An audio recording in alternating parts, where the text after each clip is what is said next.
नमस्कार, मैं हूं मिंटू कुमार और आप देख रहे हैं खबर फास्ट डिजिटल का खास कार्यक्रम बड़ी खबर।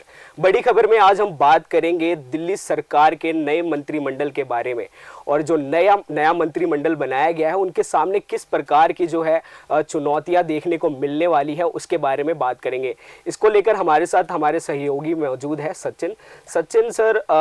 आज हम जो नई सरकार का गठन हो गया है दिल्ली में, उसमें सामने जो है किस प्रकार की जो नई चुनौतियां हैं वो देखने को मिलने वाली हैं सर। जी बिल्कुल मंटू, सबसे पहले तो आज गठन हो गया है दिल्ली सरकार का। मुख्यमंत्री के रूप में शपथ ले चुकी हैं रेखा गुप्ता। लेकिन उनके सामने जो बड़ी बड़ी चुनौतियां हैं वो है यमुना की सफाई, सड़क, और सबसे बड़ी जो चुनौती है वो है हवा। जो दिल्ली की जो हवा है वो साल दर साल खराब होती जाती है, उसको स्वच्छ करना। भाजपा अगर चुनाव जीती है तो इन्हीं सब मुद्दों पर जीती है।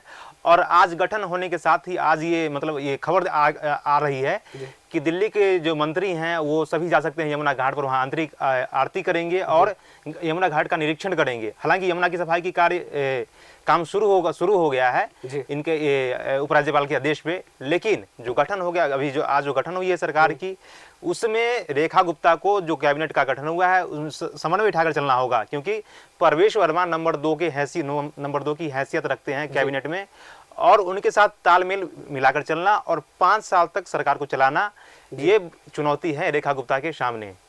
जी देखिए, जैसे कि अभी हम देख सकते हैं काफ़ी चैलेंजेस भी आने वाले हैं।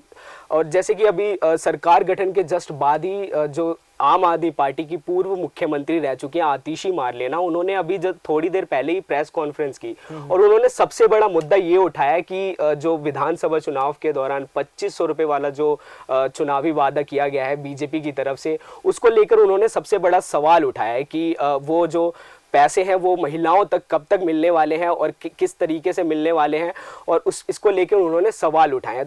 दिल्ली की सभी महिलाएं इंतजार कर रही हैं कि इस कैबिनेट की बैठक में 2500 रुपए प्रति माह दिल्ली की हर महिला को देने की स्कीम पास होगी। तो इस पे आप क्या कहना चाहेंगे कि जो बीजेपी की रणनीति है क्या वो सफल हो पाएगी, या किस तरीके से देखते हैं आप इस मुद्दे को? मंटू देखिए, आम आदमी पार्टी को अब 5 साल तक विपक्ष में बैठना है, तो जाहिर सी बात है कि वो पूरा रणनीति मतलब सरकार को घेरने में ही बनाएगी। भाजपा के ऊपर हमलावर रहेगी, केंद्र सरकार के ऊपर हमलावर रहेगी, क्योंकि अब केंद्र में भी भाजपा की सरकार है और राज्य में भी भाजपा की सरकार है। तो जाहिर सी बात है कि आम आदमी पार्टी अब विपक्ष की भूमिका में है और वो भाजपा सरकार से सवाल पूछेगी। लेकिन बीजेपी के सामने चुनौती ये है कि पीएम मोदी ने यह वादा किया था चुनाव के दौरान, प्रचार के दौरान, कि 8 मार्च को महिलाओं के खाते में 2500 रुपए आ जाएंगे। तो अब ये भाजपा को ये वादा पूरा करना होगा। अगर भाजपा ये वादा पूरा कर देती है 8 मार्च को, तो आम जनता जो है, महिलाएं हैं, जो उनमें एक विश्वास पैदा होगा, जो हाँ ये सरकार कुछ कर सकती है हमारे लिए। अगर उन्होंने 2500 रुपए का वादा किया था और 8 मार्च को मेरे खाते में पैसे आ गए हैं, तो जनता के मन में एक उम्मीद जगेगी कि हाँ ये सरकार मेरे लिए कुछ कर सकती है। तो यही है कि आम आदमी पार्टी की रणनीति यही है कि भाजपा सरकार से सवाल पूछा जाए और भाजपा का काम ये होगा कि जल्द से जल्द वादों को पूरा किया जाए। जैसे कि देख सकते हैं जितने भी चुनावी वादे किए गए विधानसभा चुनाव के दौरान, प्रचार के दौरान काफ़ी चीज़ें निकल के आई थी कि जिसमें चुनावी वादे करके गए थे बीजेपी की तरफ से।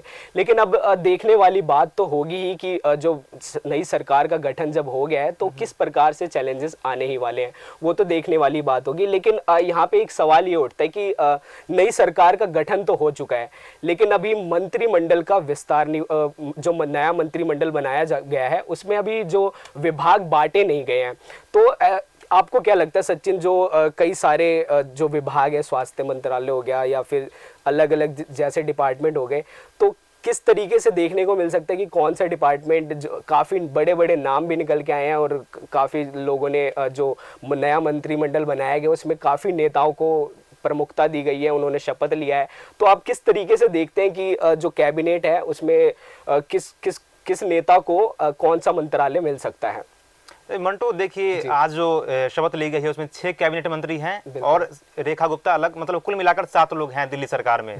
रेखा गुप्ता सीएम है और 6 कैबिनेट मंत्री हैं, जिसमें से परवेश वर्मा, ये तय माना जा रहा है कि परवेश वर्मा को डिप्टी सीएम बनाया जा सकता है। लेकिन विभागों का बंटवारा जो होगा मतलब इस तरीके से होगा कि कोई नाराज भी ना हो और किसी के ऊपर ज्यादा काम का दबाव भी ना हो। तो मतलब मुझे जहां तक लग रहा है कि परवेश वर्मा को मुख्य जो बड़े बड़े जो विभाग हैं वो दिए जा सकते हैं, और रेखा गुप्ता को भी बड़े बड़े विभाग दिए जा सकते हैं क्योंकि मुख्यमंत्री हैं, तो उनको सारा कामकाज देखना है। लेकिन मुझे जहां तक लगता है 6 मंत्री हैं तो सभी को मतलब इस तरीके से दिया जाएगा कि सभी सारे खुश रहें और मतलब कोई किसी में कोई नाराजगी ना हो। जी बिल्कुल।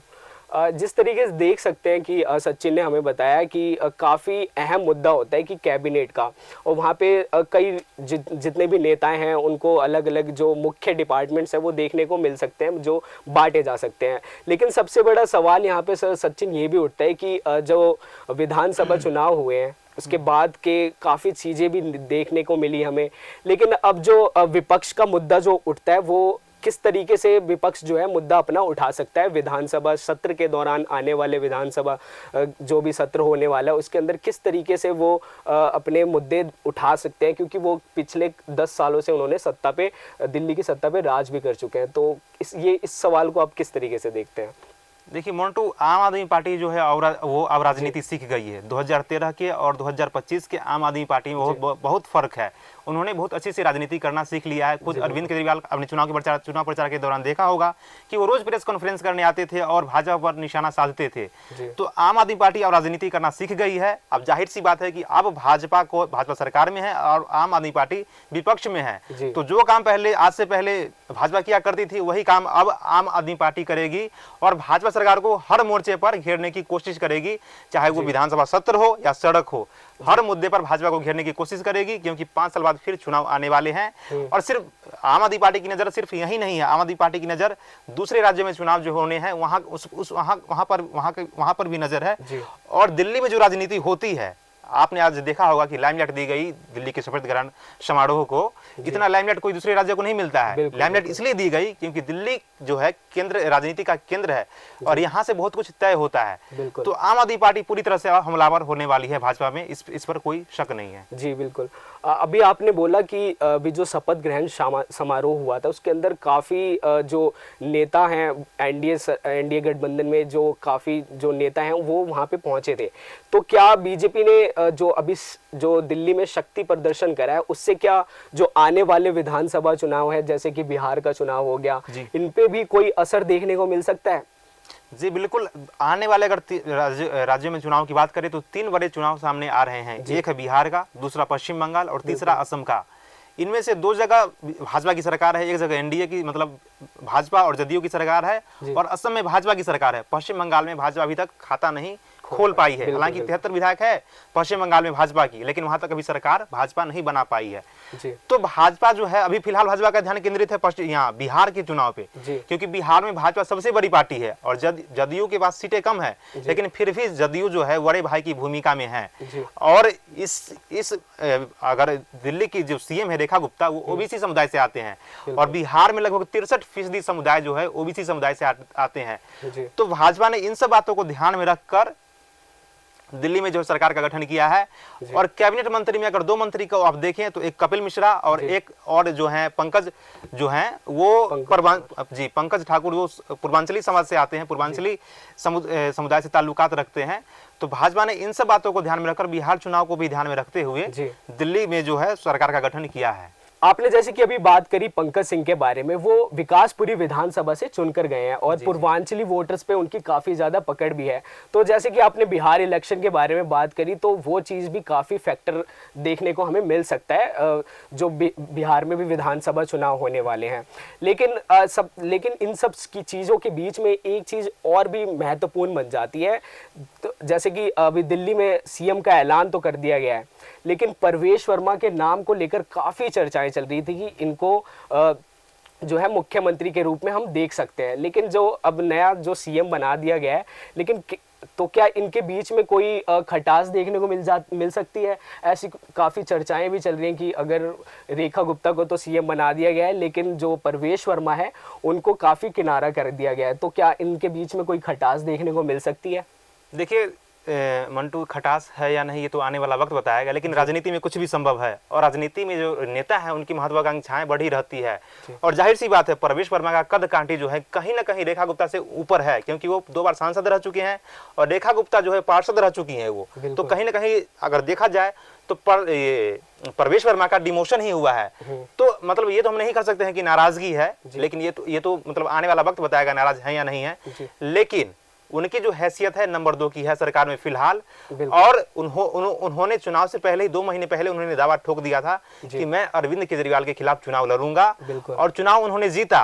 मतलब ये कयास लगाए जा रहे थे कि प्रवेश वर्मा ही सीएम होंगे, क्योंकि एक ट्रेंड है दिल्ली में। आप अगर इतिहास उठाकर देखेंगे तो दिल्ली में एक ट्रेंड है कि नई दिल्ली विधानसभा सीट से जो चुनाव जीतता है प्रत्याशी वही मुख्यमंत्री बनता है। लेकिन भाजपा ने इस बार इस ट्रेंड को बदल दिया है, प्रवेश वर्मा को सीएम नहीं बनाया है, लेकिन खबरें ये आ रही है कि उनको डिप्टी सीएम बनाया जा सकता है। बिल्कुल। जहां तक नाराजगी की बात है तो मुझे नहीं लगता कि वो नाराज होंगे, क्योंकि उन्होंने खुद आज बयान दिया है कि नहीं, मैं ऐसा नाराज नहीं हूं और पार्टी का अनुशासित कार्यकर्ता हूं। जी। तो अब ये देखने वाली बात होगी, राजनीति में कुछ भी असंभव नहीं है, संभव कुछ भी है, तो ये देखने वाली बात होगी।